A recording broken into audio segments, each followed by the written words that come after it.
Welcome to the show, everyone. I have a special guest with me today.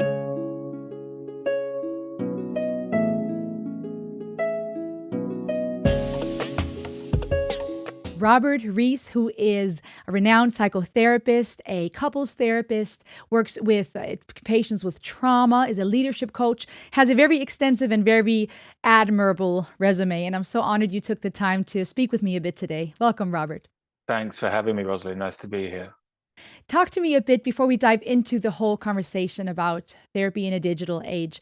What led you to want to be in this field? Out of all the possible careers, why psychology? Why psychotherapy?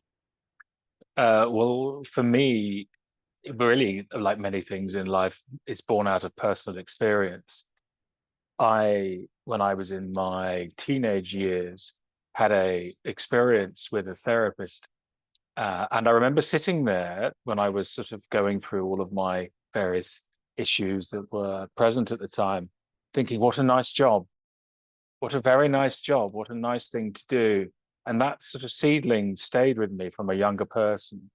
And it sort of evolved from there. And I realized that actually there was a role for me to play in working with others but through difficulty. I always say that I'm available for difficulty and the joys of life. Therapy is a rich experience for both the therapist and the client or patient. There can be difficulty, but there can also be real moments of joy where actually people make discoveries, they understand their history, how it impacts them, they understand their environment, their culture, their social status, and they begin to unpick all of those things that cause suffering. And in that moment, when they finally make that discovery, sometimes there's a real letting go. There's a period of there's some joy. So to be involved with that as a therapist is a real privilege to sit with people as they go through that process. And I do the best I can to facilitate that in an ethical and experiential way, in as much as I think getting to know yourself is as much about getting to know your mind, your thoughts, but also your body, the way that you're living, the way that you decide to express your spirit in this world. I think that's an important part of the work too. I love how you just use the word experiential and experimental. I feel like that fits very well and is a beautiful segue to our conversation about therapy and mental health in a digital age, since that is very much an experimental thing that we're going through in real time, constant changes, constant new apps, new technology. How do you feel, just as a whole, about how the digital age, technology, social media influences us? How do you feel it has shaped people? It's a big question, Rosalie. It is a very big question. It's a very big question. How's it shaping? In as a therapist, I've often thought that we have to design a different sort of therapy for everyone who comes to work with us. And that means when we look about the digital age, we have to bear in mind, and really as part of getting to know someone, how they relate to their use of the digital world. One of the most common metrics that I see in common parlance is what's your screen time? You know, Everybody Oh, compares yes. their screen time, and there's like, if you're the one with the highest number of hours and minutes, there's a sense of shame that, oh Yeah. gosh, I'm not doing something right if I've been on my screen for, I don't know, an hour or so more on average per week than my contemporaries. Uh, so there is that. There is metrics about this, but in terms of I think it's very important to understand how our clients, patients use lots of different um, technology, but other sorts of forms of compulsivity too are also worth including into the mix.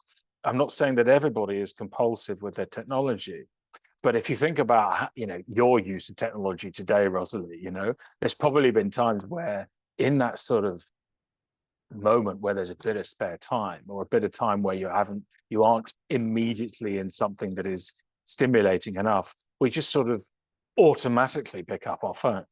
We automatically look at a screen. We're automatically looking to engage with something that fills up space. So when we're doing that, I think there is a risk that we don't have much space.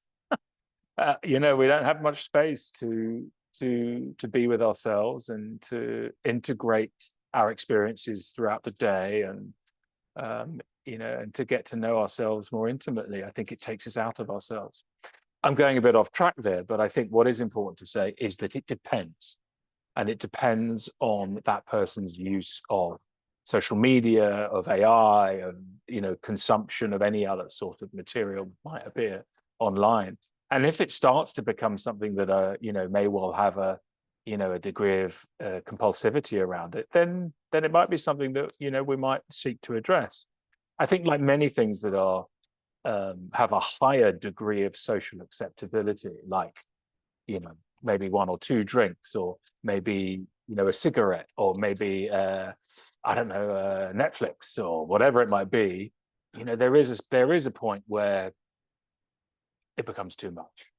Actually, we're not there to enjoy the experience. Something else is happening other than that. We're actually avoiding something. We're actually taking something as a way potentially to numb a feeling. There is a lot of power in social media.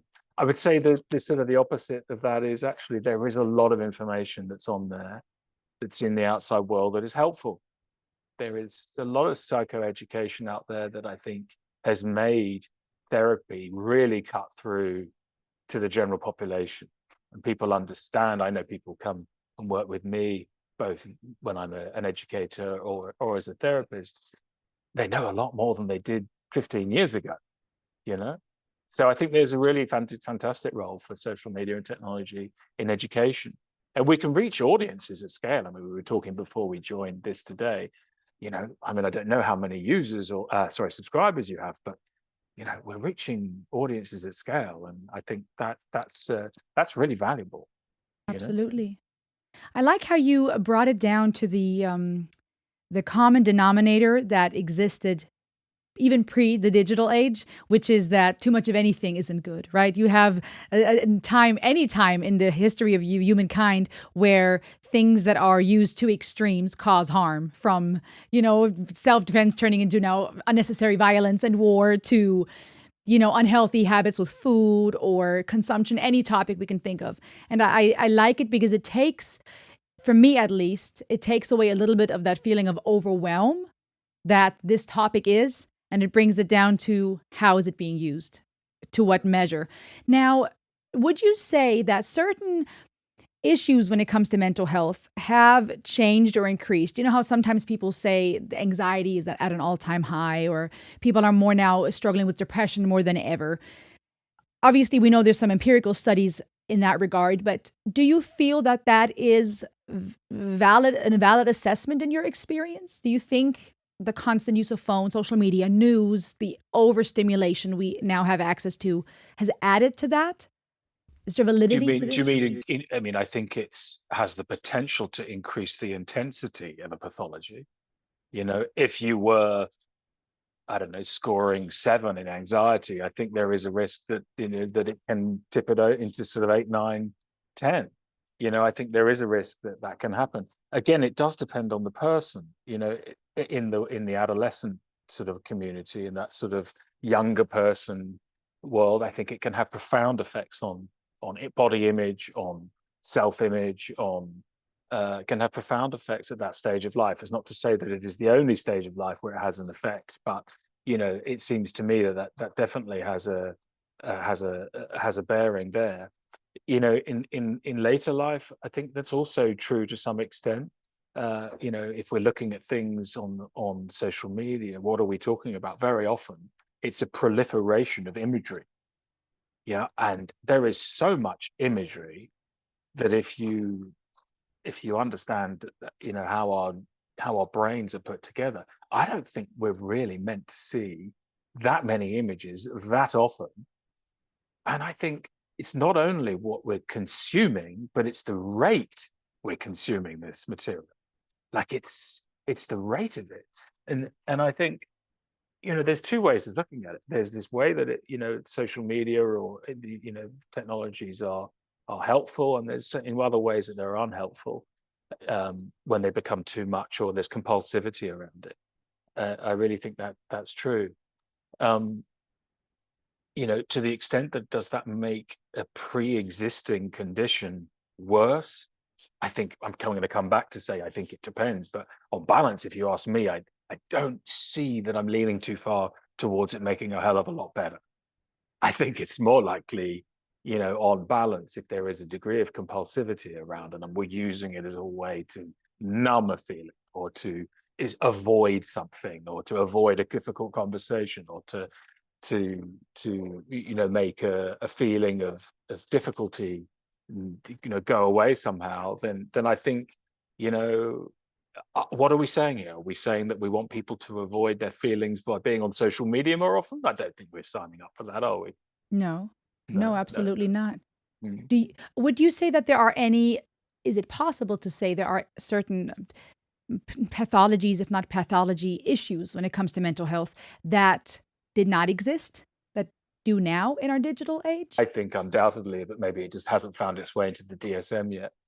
Oh, can you give me an example? That's very interesting.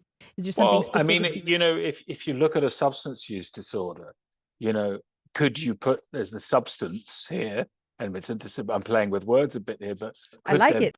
could there be a social media use disorder? I mean, have you ever been on, I don't know, public transport? I was on it the other day in London. We call it the tube. And I was sitting as on my way to work, and I could see two or three people, who were just, I don't know, one was playing a game, I think one was doing the sort of Sudoku type thing. And there was someone else who was sitting there who was flicking so fast. And I really became curious that actually, like that little process of flicking really, really, really quickly, it didn't feel like they were even engaging with the content in any meaningful way, and it becomes habituated. This flicky flick, the flicking. And so I could really differentiate between the person who was playing Sudoku or playing a game versus someone who seemed to be that they had lost their intelligence somehow around how they were engaging with the phone. So interesting. It is fascinating, and I like that you pointed that out because, to your point earlier, our brains may have not been designed to consume that much at that rate. What does it do? I'm curious to think about what does it do to the subconscious? Because you know how they say our conscious mind, we can read so many letters a minute. Of course, that varies from person to person, how much we can read and perceive, but our subconscious takes in even more.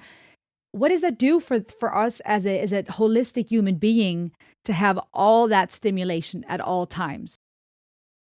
That's a good question. The short answer is I'm not sure what it does, but I can I make like the some honesty. I can make some guesses. I mean, look, this hasn't really had a lot of chance to be studied really thoroughly, and I think there are some really powerful forces that that really don't want this to be studied at any real meaningful level, um, because I think there is a degree of toxicity around this stuff.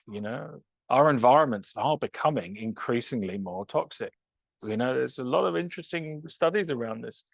I'll say something that's a bit controversial. I'm getting a bit off piste here, but if we look at sort of physical health, we've sort of got on top of things like infections, even though there is some question marks. And I'm not a medical doctor here, but what I do see in my in my clinical work is the rise of autoimmunity. Those sort of where the whole system is decompensating, and there's inflammatory disorders. There's that sort of thing. So there's sort of the food we're eating, there's the air we breathe, there's the water we drink. There's a lot of toxicity here, and I think that also plays a role in mental health. I know I've sort of gone a little bit off piece, but I think it's absolutely system wide. I think we could spend this whole conversation talking about the digital world, but actually it's the digital world in the world we're living, which is increasingly difficult for this body, which is quite primitive, not used to this sort of world, this pace, this not a lot of time for rest. I mean, who rests anymore? I mean, I hold my hand up and say I do. I intentionally I like to think I walk the walk and talk the talk, but I take a rest pretty much every day. 10, 15 minutes to do a meditation, and you look after this body in this world. I've gone slightly to the left here, but I think that that there is a real system-wide issue to look at here. I like that. I don't think it's too far left at all because it points out how nuanced this conversation is.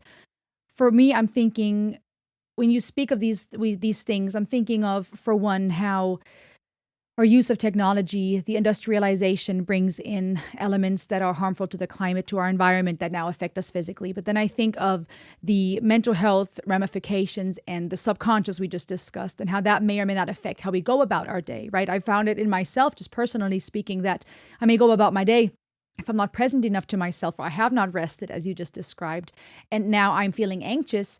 It takes me a while at times to realize this goes back to 3 hours ago when I was scrolling. I saw an image that triggered me. I kept going though. My kids needed my attention. There was other to-dos. I kept scrolling.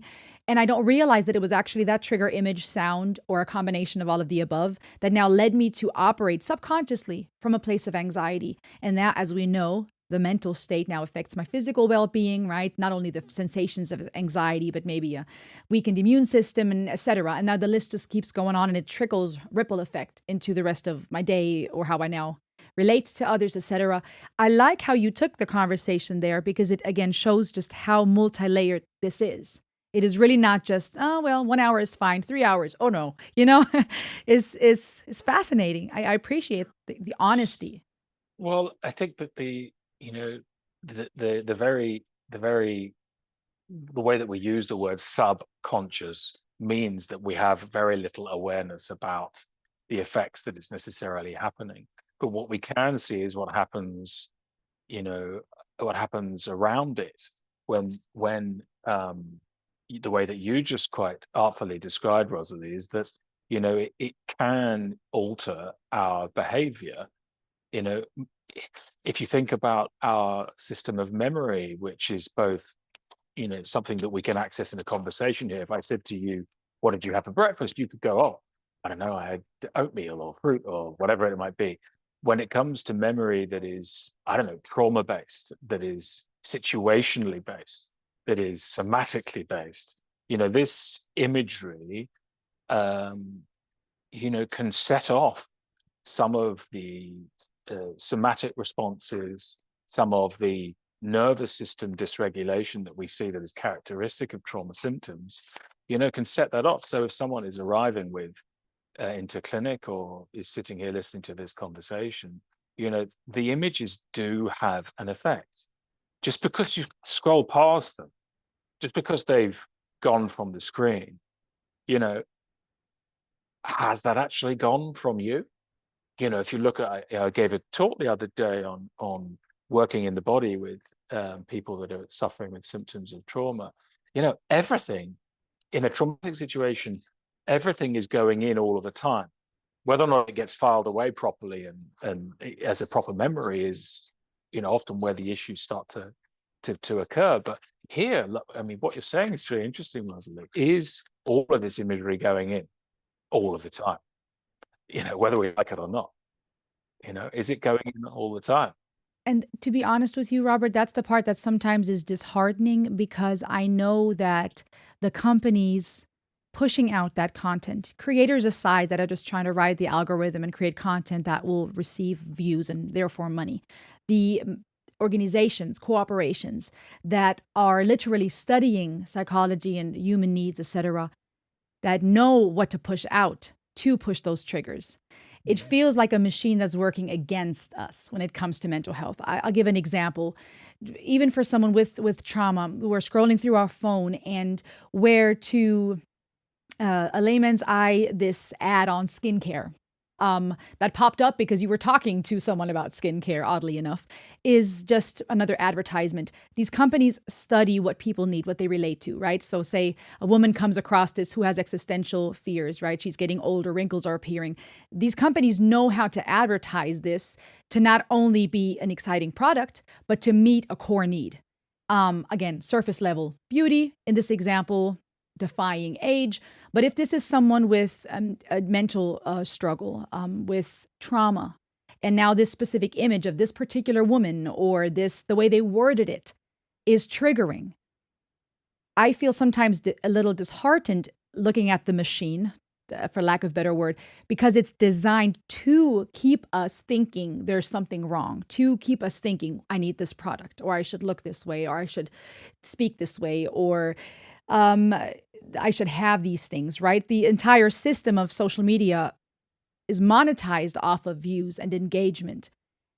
What are your thoughts on that? How do we navigate a time where that's what they want, is to keep us, get us angry, get us anxious. And these images are triggering deep wounds and core parts of us. But it won't stop because that's how they make their money. Yeah. Am I making sense with my You're example? making perfect sense. And let's be really clear. These systems are not designed for health. Yeah. Yeah, exactly. They're not. They're not designed for health. And we're really getting to know how, just at a governmental, ethical, level, how really to regulate this stuff. We're just getting to know that. And there's a lot of talk about, penalties for, these companies when they don't behave appropriately for content, and, they become political platforms, they become all sorts of things that are not necessarily. But I think at the very heart of it, Rosalie, is these are not platforms that are designed for our health. They are very sophisticated, and they appeal to our reward centers, and we go, oh, that's the thing I want, brilliant. And then before you know it, we get more and more and more and more and more. So we are getting a little shot of something that makes us feel really good, and we come back and we keep doing it, and it's very hard to stop. Very hard to stop. I mean, I can hold my hands up and say I have an Instagram account, right? And I've noticed that actually, as we've decided to take the leap of faith of being a little bit more active on Instagram for our organization, that I've started to pick it up and look. Interestingly enough, I haven't noticed too much in the way of products coming my way that are, and maybe because I'm not engaging it in a way that I'm not sort of telling too much to the algorithm. But I can only imagine that, of the old time. So one of the things I like doing is I'm interested in small aircraft. I have noticed that there's little images of small aircraft coming up. So that's been coming up. So I can see how if that was 10x, that's going to be a really powerful way to keep you hooked. And what do we do about it as individuals? It's hard, Rosalie, to monitor that, and to monitor, self-monitor, what we do about how we use these platforms. And I would say, I've practiced yoga for 20 years. I think we need to take the same approach, and it's a disciplined approach. There aren't any shortcuts. I don't know how many times people have said, well, I'm just going to take it off my phone. And then you ask the same friend, well, lo and behold, it's back again 2 weeks later. Yeah. It's a different sort of internal discipline. And I think any practice in life requires time, attention, energy. It really does. If you don't want to have the negative consequences, turn it off and be disciplined about how you use it. If you can't do that, there isn't a secret answer to this. There isn't a magic thing at a book at the library. Or I don't think people go to libraries anymore, do they? I do. I do. I take my kids, but I can't Good speak for for you. everyone. Good for Yeah. you. Good for you. Yeah. I used to like a library. Oh, I love. There's nothing that beats a real book. I think you said a word that I can imagine Gen Z and the following generations calling cringe. You know that word? I can't stand it. I think the word itself is cringe, but I could see the younger generations at the word discipline going, ugh, cringe. But I'm absolutely on board and with what you said, and I agree. I think that's the dilemma: is that the antidote, I guess, if you will, is something that is not an easy fix, and it goes against what the digital the age, what technology is telling us, right? Which is you can have it real quick, right? Microwave that dish, go through the drive-through. At least in America, there's a lot of drive-through. This idea of how can I get to what I need and want and the way I want to look and what I want to have quickly. And so it's always interesting to be reminded, for me at least, that the remedy to these ailments that arise is the opposite, which is not indulging, not contentment and comfort, but discipline. So And it's not discipline in the terms of sort of dishing out, hard words to yourself, but it is a degree of, response inhibition. It's about putting the brakes on from time to time and getting accustomed to, you know, breaks. We are, as I said, quite primitive creatures, really, and we will move towards the fastest thing that gives us the highest reward. We're going to do that, and it does take a heck of a lot of. I think it takes a lot of self-control to be able to, especially if you're in a friendship group that is, on these platforms and doing these. I sound like an old crusty here, really, don't I? But if you're in friendship groups that are on these things, it's very hard to manage that. If you're at a 20-something or a 30-something, and everybody's on it, and everybody's posting, and everybody's looking at images of each other, how do you monitor and add any discipline to that? I don't know. There is a collective response, that within our social groups or within our societies that, maybe we need to take a long, hard look at. I agree with that. It's exciting to speak of these topics and have these meaningful conversations, even through the video call. I feel as I mentioned earlier, I respect your expertise, all your experience. What are your thoughts on using video call, Zoom for therapy? Even this conversation feels exciting and organic. I'm enjoying listening to you. I'm laughing, I'm smiling. This feels personal, but obviously we're still very much separated by screens, talking about very relevant conversations. How does that impact people in therapy? Do you feel like it's the same as in person? Well, I would say I can answer the second question first really easily. Do I think it's the same as being in person? No, I don't. And it's not. Anyone telling you that it's the same, it's not. Yeah. Well, it's not. I don't know about you, but I've worked with many people online where I subsequently meet them in person. It's like meeting them again. Wow, really? I don't know if you've ever noticed that, but people often say, well, oh, I didn't know that about you, or I didn't recognize that, or I didn't, there are many features and aspects of a person that we just simply don't appreciate when I have no sense of your scale. I have no sense of your, there's a lot less, I would think, interpersonal neurobiology going on here. I can't see your body, you know, Yeah, yeah. you can see this part of me, Yeah. but you don't really have a sense that I could be, it doesn't matter in terms of how tall or short I am, but you don't have a whole sense of me. However, I would say, Rosalie, that when we all got to COVID and everything went online, I was a bit cynical. I sort of thought, is this going to work? I would never used a Zoom or Skype or, I mean, I don't even Skype is still going, but I remember in the early days when people would ask me if I would do a video call, I would say in exceptional circumstances. Like really, in exceptional circumstances, I value the therapeutic encounter in the room so highly, and still do, that I wouldn't use it.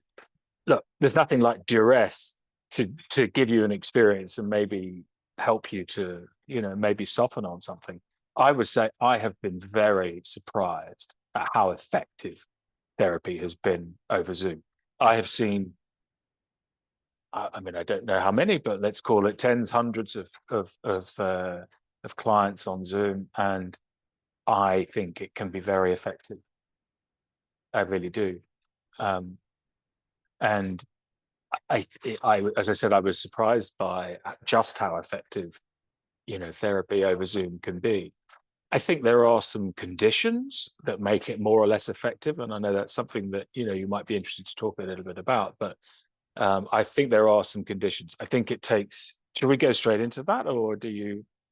Yeah, yeah, yeah. So I think what makes online work is some of the same rules still apply. So you show up on time. That there is a clear relational and therapeutic contract that we're going to meet this time. Where you're going to meet is going to be a place that you feel comfortable, is a place where you're not going to get distracted, is a place where all of the digital paraphernalia is maybe just turned down a little bit so you can be present with yourself and be in a relationship with the therapist, and you can devote time and energy as fully as possible. Let's bear in mind that you're not in a room, you have the distractions. I mean, behind me there's activity. I'm sure behind you, somewhere in your house, or there is activity, and there is a sort of like a, I don't know, someone once told me when they were explaining how the sort of the different parts of a bird's brain is, there's a bird focusing on what it's eating right in front of it, but the other part of the brain is actually thinking, am I going to get eaten? Let's keep an eye on the outside bit. So I think the same is true for humans. You want both. You're creative. If you buy into the idea of there being two parts of the brain that are associated with different characteristics of function, that you want both parts of the brain available as best as you can. And there isn't a sort of an awareness that there's something else going on out here, or there's someone over there. And, one of the features of being in person is that hopefully the office or consulting room, or I work outside in the woods as well, is a safe place, is a place where actually the nervous system can really go, can really calm down. And, for some people that is better at home on Zoom, and other people that is better, coming to work with me in my office. So, those are some of the features. So they've got to be, you've got to be safe. There's got to be limited distractions. There's not that sort of secondary awareness that's, behind the scenes for the client at least. And I think there needs to be the same contract that you're going to meet at this time. You're going to, something that's a feature of therapy is that it's regular, is that we have a degree of, as creatures, we like repetition. We like things to keep occurring. And it's very, yeah, we like that. I don't know. I like the way that my clock ticks like that. I like that feeling. I like the way the waves come and go. I like the way the sun comes up and down and the moon does its thing. And there's a lot of predictability in nature. Like, look at the seasons, plants and trees and birds and animals. We have predictable patterns, and that's quite soothing to the nervous system for it to have a degree of predictability. I mean, you think about that in your life or in my life, we have lots of rituals and things that help us feel really confident to be able to be more relaxed, and therefore hopefully more able to, to get to know ourselves that much better. How can one create, in addition to what you just said about having a safe space, having the predictability and the scheduled time and showing up on time, how can we create true intimacy through video call? I mean, I agree. I do believe it's possible, right? But since it's not exactly the same as in person, but now to a degree we are limited. For some people, they can't travel as far, right? For some, it's beneficial even if they have trouble leaving the home, etc., or for scheduling reasons. What does it take for two human beings, therapist and patient in the sense of therapy, to really connect when I know this is a camera between us, and like you said, you can't see the full expression, you can't feel the energy, if you will. What does it take in talk therapy? I guess we could narrow it down. It's what does it take? If you look at the therapy more generally, just zoom right out. What are the things that we know make a difference? And what makes a difference really is that we have a relationship where we feel we can be creative, we can experiment, we can bring parts of ourselves that are hidden, the parts that are, where there's degrees of shame. I think as a professional, I concentrate on authenticity, on a relationship, building a relationship where people can feel confident about being vulnerable. How does a video call get in the way of that a little bit? I'm not sure I can immediately put my hand on reasons why it gets in the way. I think actually, as I said before, I think it's really quite effective. But I think same rules apply as if you're in a room with someone. You want to focus on building an ethical, boundaried, respectful relationship that is authentic. And I think that can actually be quite well transmitted over Zoom. As you're sitting here looking, we're on Zoom here, so you're probably watching my eyes more than anything. You're probably watching this part of my face, occasionally maybe my mouth, but mainly my eyes and maybe my mouth. And there's a lot of co-regulating going on between the areas around my eyes and the areas around my mouth. That's how the social engagement system tends to send and receive messages, is by looking at the face. That's how we talk our way out of a situation, but it's also how we can. It's also how we connect. Yeah, we've got a nervous system here that's designed to connect and protect. But actually, when we're in this sort of intimate encounter, which is on Zoom, you're relating through to me primarily through my eyes and through my mouth. So make those things visible, to the extent that you're comfortable as a practitioner. But as a client, I can see you just smiled then. I just sort of go, in that moment, my body goes, oh, Rosalie's enjoying this conversation, and she's well, I don't know, you might be, I don't know, you might smile a lot, but you can tell the difference between, your body can tell the difference between a smile that is not, hasn't got that level of depth or authenticity to it. We can pick that up, maybe not necessarily in the moment, but over time we can pick it up, I think. And a smile that's more authentic tends to be one that arrives in the eyes, and so I think, the way that we're sending and receiving all the time, is primarily through this part of our body. There is an absence of the rest of the body. I mean, most of the time when we're on the screen, you see, I don't know, maybe from the solar plexus up, if you're lucky. There's a lot that can go on. I mean, you wouldn't know if under the table I was fidgeting. So I often ask occasionally to see hands. Look, I could be just doing this the whole time. And actually, as a therapist, that might be important information. What am I doing here? What do you think I'm doing if I'm doing this? Are you asking me? Yeah, what am I doing? So if I'm under the table doing this, what am I doing? I personally would perceive it as you're anxious, you're restless, or maybe I am annoying you. I'm bored. You're bored, or you're overstimulated by me. I would probably internalize it. I actually have had this experience where I had to tell my therapist I'm noticing their body movement, and it was As in the affecting me. therapist's body movement. The therapist's body movement, yes. Very interesting. And she was very receptive to it. I was very grateful. But yeah, it that type of body movement, I think, and maybe I'm wrong for interpreting it that way, but I would take it as maybe distracted, maybe restless, maybe the other person is dealing with their own thoughts and, like I said, overstimulation. I think you're right. However, the motion itself is how they are compensating for feeling anxious. So if you look at the hands, here's a silly thing that I do with people sometimes. If you just touch your elbow there and you touch your hand there, you can feel the difference in the number of nerve endings that are in your elbow to your hand, right?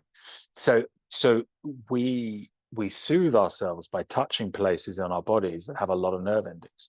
So when we go, oh, we're shocked, the hands on the face is actually a way we're soothing our body. We're soothing our nervous system by doing that. Yeah.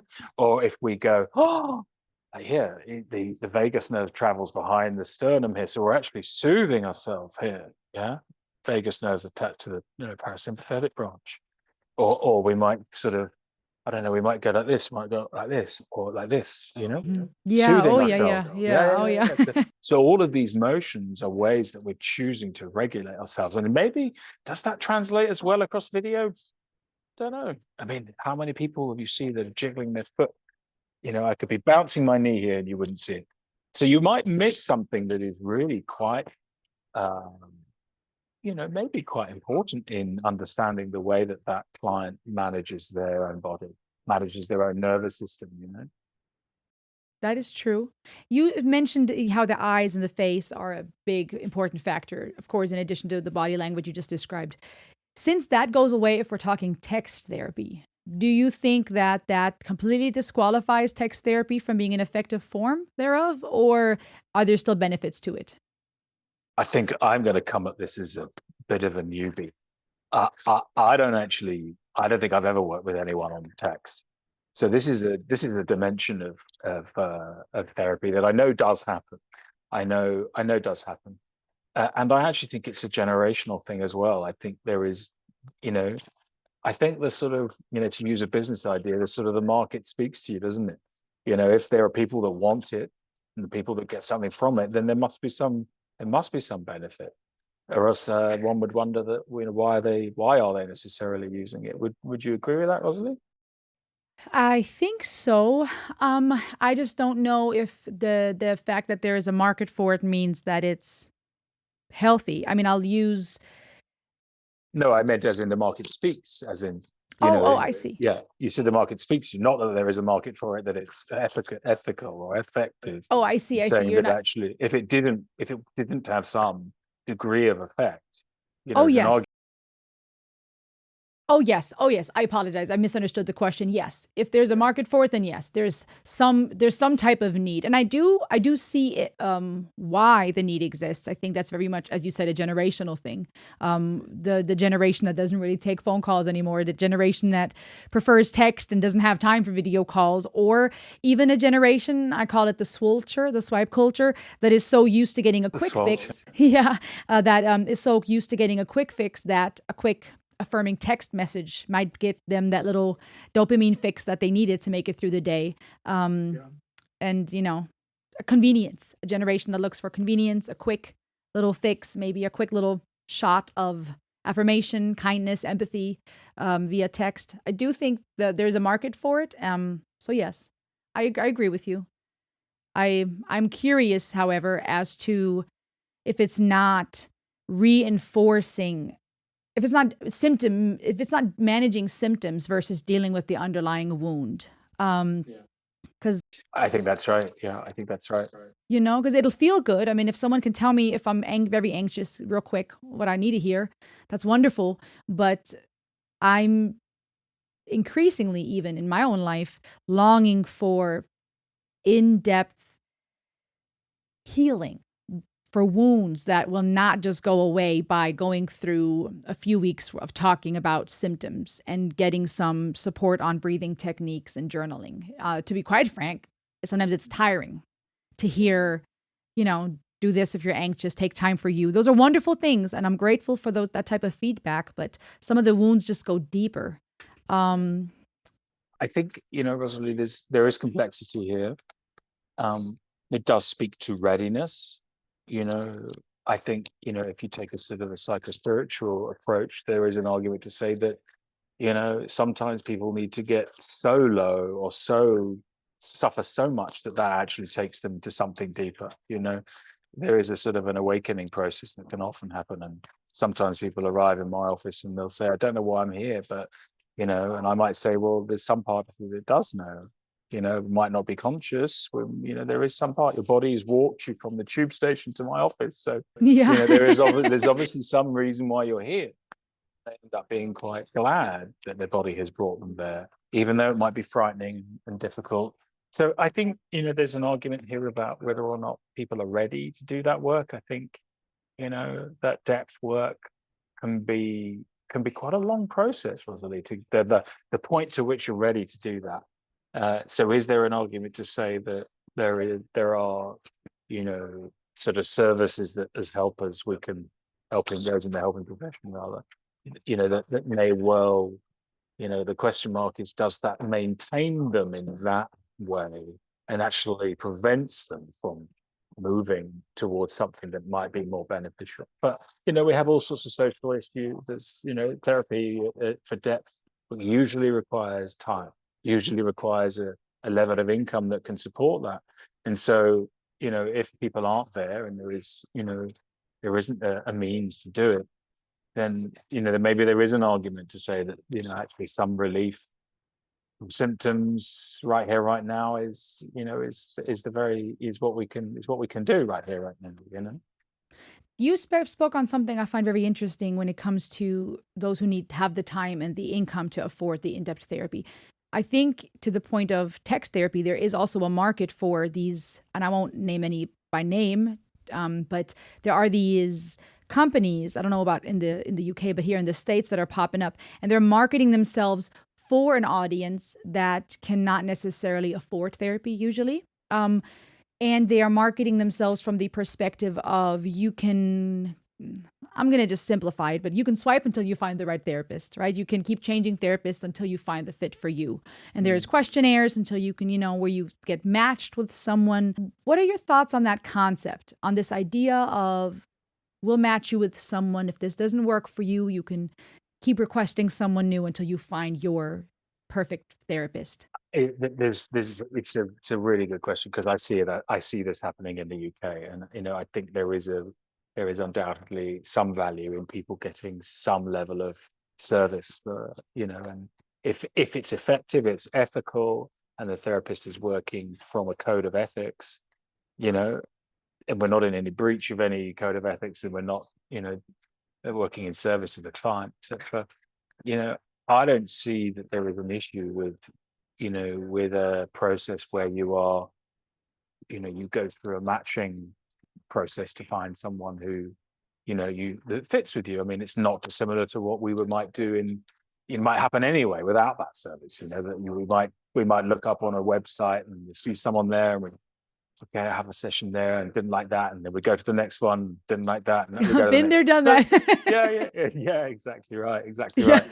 I suppose the bit that sort of where the little, let's say the gristly edge is where, you know,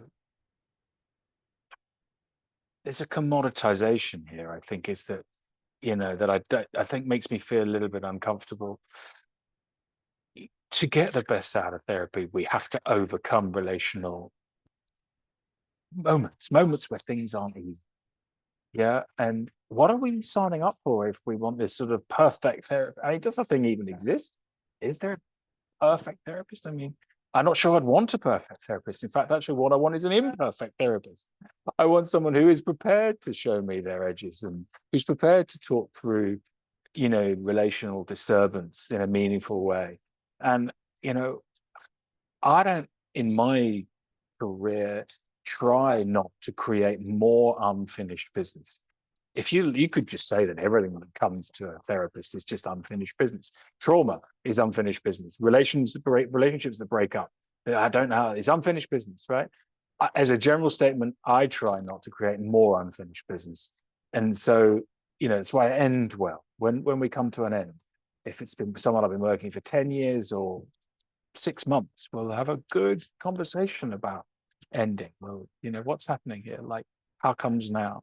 Why is this happening now? Why are we ending here and there? And I think there is something really valuable about, overcoming relational difficulty. And if someone isn't necessarily, I meet their therapist on one of these platforms and, oh, I didn't like that person, didn't like that person, didn't like that person. You know, how much are we actually really investing into the process if it's that easy to change? So I think there is a balance to strike between actually, how much effort we put into working with someone who might not be necessarily immediately all that you had projected would be a therapist, versus someone who as you get to know it builds slowly.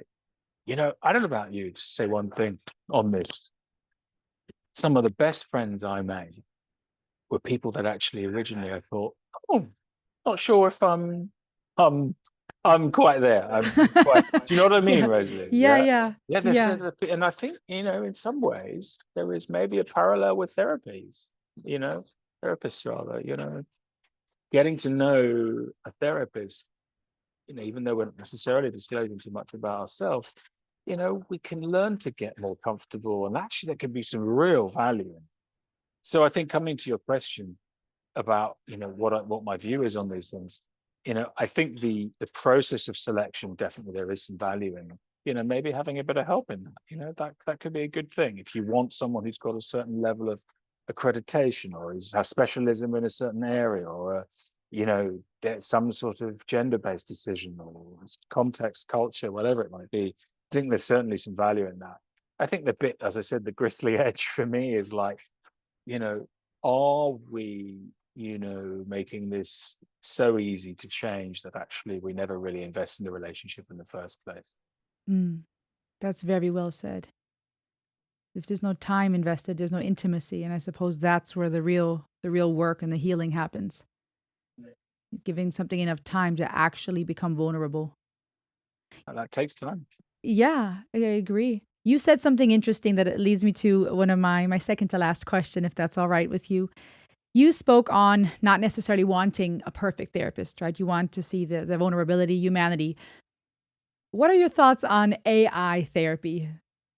Artificial intelligence, asking ChatGPT questions deep into the soul and getting an artificial intelligence response. Have you looked into any of that? Have you seen some of the responses that he, she, it can provide? What are your thoughts on, without my take, our the field of mental health and therapy? Well, let me tell you first, I'm not a liar. And I have used ChatGPT on many occasions because it's very, very interesting. And Isn't it's it? also very, very clever. Uh, and it knows a lot. And what you're seeing with ChatGPT is an even greater acceleration of you know, of the sort of where knowledge sits, how knowledge is moving away from, you know, we don't need to know as much when it's all, oh, sorry, it's an argument to say we don't need to know as much as if it's all available at our fingertips. AI therapy, there is something that is probably already happening. In fact, it's probably definitely already happening, actually. um, um, Look, is it going to be the same as sitting in front of a human being and sharing your experiences? No, it's not. It's simply not, is it? You know, you're not going to the point earlier, are you going to see the eyes and the mouth and the rest of the gestures and the moves and then, the co-regulation that goes on? No, you're not. But it's not dissimilar, I guess, into the sort of to the text-based therapy. It's words, it's language, it's potentially symptom relief. Is there a role for that to be value in a person's life? I'm sure, yeah, I would say there is. Do I see it as at the moment as an ethical way to treat, even though there is some evidence for anxiety and depression, I believe that's in recent research. Do I think that that is a relational way to heal deeper traumas? No, I don't. So I'm probably quite clear on that. Yes, I love it. I love the honesty. What if it came to a point though where we're not only talking written responses, but video calls with, I don't know what they would call them, therapist robots, thobots Yeah. that are, giving these AI ChatGPT responses, but it's through video calls and you couldn't know if this was a real person or just, a simulation. Is that the word? I don't want to sort of sit in denial. Do I think that this technology is going in a direction where that is possible? Yeah, I do. I think that's entirely possible. And if that is how you as a person want to have a relationship with a non-physical, non-biological, let's just call it a robot, because that's essentially what it would be, or an avatar or some sort of imagery, then that's a personal choice. It's not up to me to say if that's you don't like, that's how you want to go about taking therapy. Then that's a personal choice. It's not how I would want to do it, Rosalie. I have my Neither. own therapist. I love her. We get on well. We work together for I don't know how many years, and there's a relationship there. And I don't want to take my therapy from a non-human Oh, at the I'm right moment. with you. I am 100% right with you. I mean, I've used ChatGPT just like you. I have even tried to do some therapy with ChatGPT where I asked very personal questions, things that I was not even comfortable speaking to my current therapist about because Mm. for different reasons, faith aspect reasons and different things where this is my own fault, perhaps to be just transparent, where I assumed I may know where the therapist would lead the conversation and I needed more. I needed more of a psychoanalytical aspect. And so I Mm. asked ChatGPT some very personal questions and brought up some stuff, and the response was phenomenal. I mean, there were times where it left me in tears, and I, copy pasted some of the information because I want to revisit it at some point. But it also evoked in me a deeper hunger to experience that level of psychoanalytical feedback with a human being. Like it made me impressed for what ChatGPT can do, but it was not the same as hearing someone I esteem, an expert in the field, say that same thing to me. It almost increased the longing to go, I wish I can tell this level of hurt to a person, and I wish I could get this type of feedback. Yeah, it's interesting, isn't it? There is an underlying assumption there that getting to the pain quickly is better than waiting to discover it in a relationship. Oof. Yeah. You said something profound there. Yeah. Well, yeah. I'm a little speechless. I feel a little convicted. Yes. Oh gosh, that wasn't my intention. No, no, no, no, no. In a good way. In a good way. I think I think so, yes. Um it's tricky for me because I feel like the work has to be done, like we said earlier. But what if, I don't know, sometimes I just feel like with some certain therapy or even certain therapists in my experience, people now, not speaking AI, it's hard to get as deep as I wish. And that may be me. That may be, a matter of a patient to patient situation where some are okay with just addressing some of the symptoms, figuring out some ways to deal with it in a day to day life, change some of the thinking, right? Some typical, cognitive behavioral, etc. But personally, because I'm so intrigued by psychology and I've read a lot about existential theories, I've been a big fan of Dr. Irvin Yalom's work. I'm learning from people that go really deep, even when it comes to philosophy. There's that hunger in me to maybe go deeper than a lot of people who are just looking to alleviate some symptoms. So Yeah. perhaps it's also a matter of who the patient is, I guess. I do understand it takes work. I feel like sometimes the information I'm getting is not helping Mm. me get to the depth of it, if that makes sense. Does that make Yeah. sense? Yes, it does. It does. I understand what you're saying. Yeah, I mean, this is the getting to the depth, getting to the heart of of what's happening for a person. That does take time in a relationship, and I think the value is that it happens in a relationship. What are we trying to do as therapists here is very often a micro lab for the outside world. um, so we want to create the conditions for someone to be able to be vulnerable, but we also want them to be able to experience that in a relationship, not necessarily in a human relationship. So there's an argument to say in a non-human relationship maybe you were more able to go there more quickly because it was non-human. That's a very good point because it is about the information. ChatGPT will tell me things because it's about the information versus building intimacy. Well, it's not in a relationship. I mean, yes, there is you sitting at a computer, but it's not in a relationship.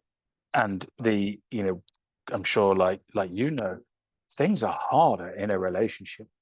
You God, know, yes. everything's harder in a relationship. Everything is. Yeah, yeah, That's part of the dilemma though, because it almost is this, and maybe this is a quick fix, but it's almost, oh, it's a one-sided relationship with AI because me, as an example, I'm asking questions, I'm opening up about a wound, I'm getting beneficial feedback, even empathy, right? ChatGPT can be very empathetic in its responses. But I suppose the true healing is when the response isn't so informative and perfect. But I think that that's the catch 22 is that now this reinforces more pain. You see what I'm saying? Because this vulnerability, if I'm vulnerable and you as a human now respond in a way that reinforces my wound or triggers me in some way, that now takes energy and time for me to explain, well, Robert, what you said actually doesn't make me feel understood, or you actually did something with your movement that made me think of ABC, right? It's a constant back and forth because you're a human, my responses affect you and vice versa. The therapist is no robot. There is so much more work into energy. And sometimes the fear is, could it be that people are more hesitant to open up to that degree because it's so much work? And now we're opening up deeper wounds. And it's almost like you said earlier, the thing you're trying to avoid, which is adding more. What was the wording you used? unfinished business. Thank you. You're not trying to add more unfinished business. And now it becomes this prolonged process of, you can only do so much in the hour versus with AI, there's this expedited, let's get to the root of the thing. I think one of the challenges that we're coming into today is the difference between knowing something and embodying it.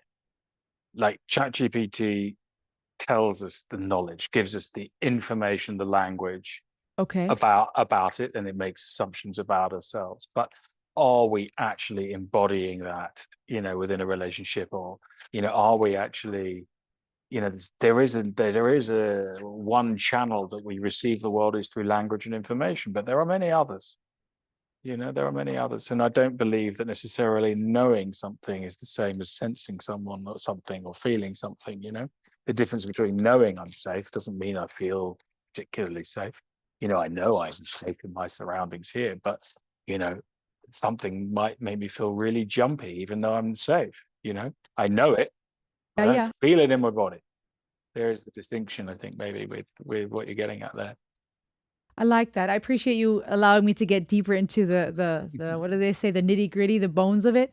That Oh makes a lot of yeah, sense because it's taken the information now, but you still have to apply it. Like you said, therapy is the micro level that is meant to now bring healing and affect relationships on a macro level. I suppose yeah, even the information given by AI will only be effective now if it's applied in real relationships, and those will yeah. require time and vulnerability again, It right? will. There's no escaping that, I'm afraid. No escaping. My final question, and then we can wrap it up. Thank you again so much for your time. What can people who are therapists, people who are invested in mental health, how can we be best as healers, just to keep it as a general word, in this digital age? What would your feedback be for therapists, for people who are all about mental health? How can we be the best healers in a digital age, in your I opinion? think it really brings us back to what we said at the beginning. I think, there are many ways that people, if you think about therapy as almost like a learning environment, like we are modeling something, aren't we, Rosalie, as therapists? We're modeling something. And I think to be able to sit there congruent, authentic with your own body, with your own feelings, and being able to understand what is the difference between what's being presented and what's your stuff and their stuff, is to take very good care of your body, is to practice the very things that we espouse to be important to our clients. There is a life, and not just necessarily, if it's possible, to find the balance between, how much work, how much rest, how much.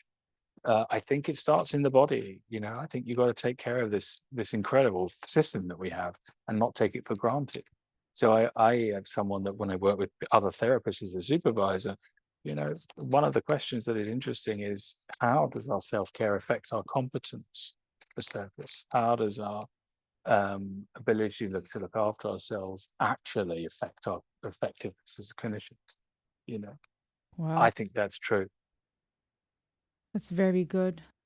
Thank you so much for your time, Robert, for sharing your thoughts on this topic. I know it's a complex one. Pleasure. Nice to meet you, Rosalie. Thank you. Very much nice to meet you, an honor. Thank you for sharing your expertise. Grateful for your time today. If you enjoyed today's episode, make sure to go to Instagram and check out the Grove Practice Empowered. That is the Grove Practice Empowered. Check out the website, thegrovepractice.com as well. Everything's in the description below, and be sure to subscribe.